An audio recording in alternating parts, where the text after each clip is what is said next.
Hello, fellow cruisers. I'm Jeff, and it seems like one of the questions that people ask most in the travel forums are, when is the best time to cruise to Alaska? Well, we've cruised both in the spring and the summer, and there are some big and not so big differences. Stick around, and I'll tell you what they are.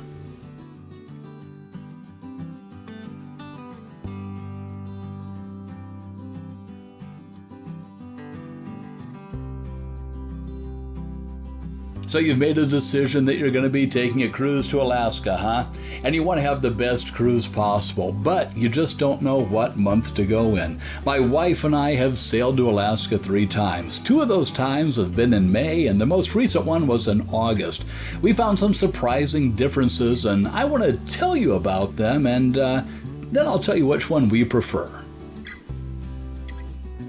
Full disclosure, I'm self-employed, and due to the nature of my business, I'm extremely busy in the summer. There's no way that I could possibly take a cruise in June or July.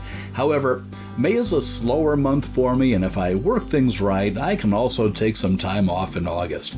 I mention that because your work schedule or your life schedule may determine the dates that you can cruise to. As I tell you the pros and cons of cruising in different months, let me show you some of the videos from our past cruises to Alaska. Let's start off talking about Alaska cruises in May. May is called the shoulder season. Cruise lines are just starting their seasons in Alaska, and you're usually going to find the ships and the ports are a lot less crowded. The weather is a bit cooler though. Now I've checked the average temperature for Ketchikan, Juneau, and Skagway, which are 3 of the most popular ports on any Alaskan cruise, and I found that give or take a degree, the average high was 57, while the average low was 41 in May. Compare that with August, when the average high is 63, the average low is about 50. So yeah, it's definitely cooler in May, but let's look at rainfall. The area where you're going to be cruising is a temperate rainforest, and there's a reason why they call it a rainforest. There's a good chance you're going to get rained on when you visit Alaska, but there's less rain in May than there is in August. Summer is the rainy season in Alaska. In Ketchikan, the average rainfall in May is 8.2 inches, which I'll admit seems like a lot. But in August, it's 9.8 inches. Yeah, Ketchikan's a pretty rainy place. You have a better chance of staying dry in Juneau with 3.4 inches in May and 5.73 inches in August, but your best bet is Skagway. 0.85 inches in May and 2.08 inches in August. Whether you go in the spring or the summer, it's a good idea to bring some rain gear, but if you don't, you can certainly buy some in the gift shops in a port. On a side note, you may want to keep in mind that certain excursions may be canceled because of bad weather. When we visited Juneau in August, there was rain and a lot of fog, so all of the helicopter and seaplane excursions were canceled. If taking a helicopter and landing on a glacier is on your bucket list, you may want to consider doing it earlier in the season when there's less chance of bad weather.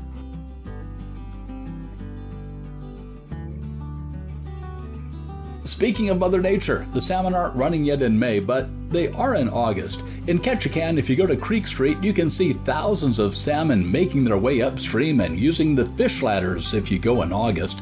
And when the salmon are running, you're more likely to see bears coming down to the river for a quick snack.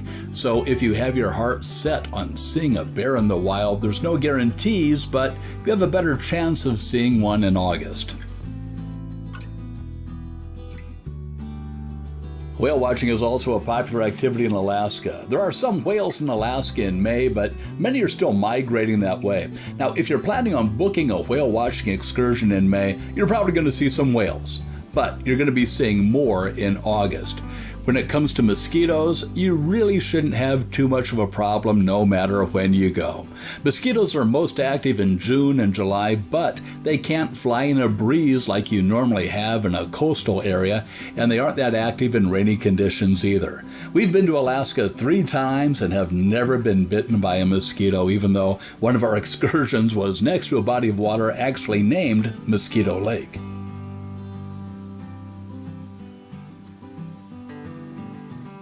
Hey, look at that thumbs up button down there looking all lonely and depressed, show it some love by giving it a click. And then just to make sure the subscribe button doesn't get jealous, you better click on that too.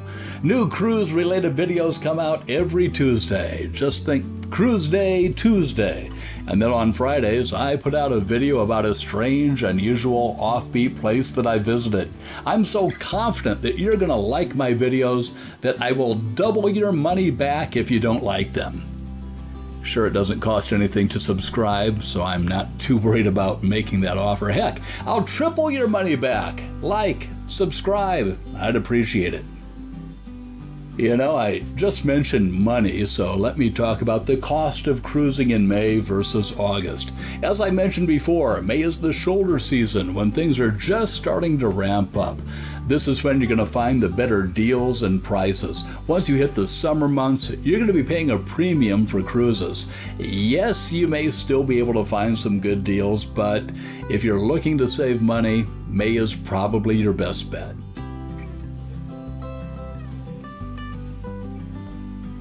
Okay, I need to tread lightly and choose my words carefully when I tell you about the next part.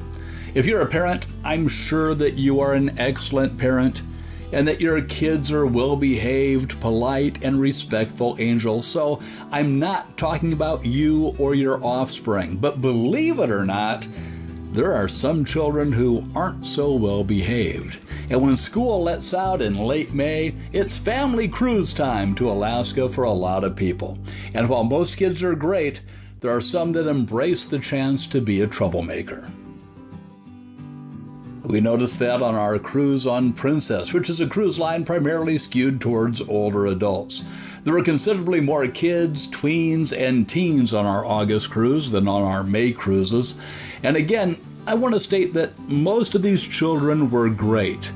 But we also experienced a few times when we get on the elevator and find that the kids who had just gotten off the elevator had pushed all of the buttons, or the teens who were talking way too loudly in the dining room. Now, I know I sound like I'm a grumpy old man who stands on the porch and yells at kids to get off his lawn. Really, I'm not. It's just that I found this behavior annoying. And just to be fair, there were some allegedly grown adults who were being jerks too. The bottom line is that there's going to be more kids on your cruise in August than in May. And if you're cool with that, great. Another thing that many Alaskan cruisers have on their bucket list is seeing a glacier calving. Now, if you're lucky enough to be cruising through Glacier Bay, you'll especially want to watch for activity on the Marjorie Glacier. The best time to see calving activity is in the warmer months of June, July, and August. We've been to Glacier Bay in both May and August. And in May, we saw some minor calving, but in August, we saw a major calving event.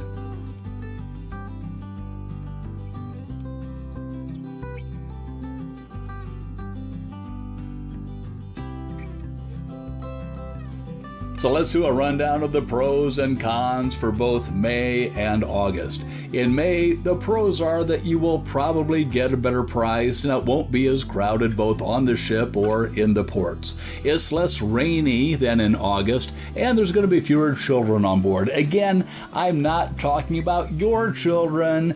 I'm talking about the children who were raised by wolves. The cons are that it's going to be a bit cooler, the salmon won't be running yet, so you'll be less likely to see any bears. There will be fewer whales in the area and less glacier calving activity. The upsides of August are, on average, it's about 5 or 6 degrees warmer than in May. There's going to be more whales, the salmon are going to be running, so there's a better chance of seeing bears, and there's a higher level of glacier calving activity.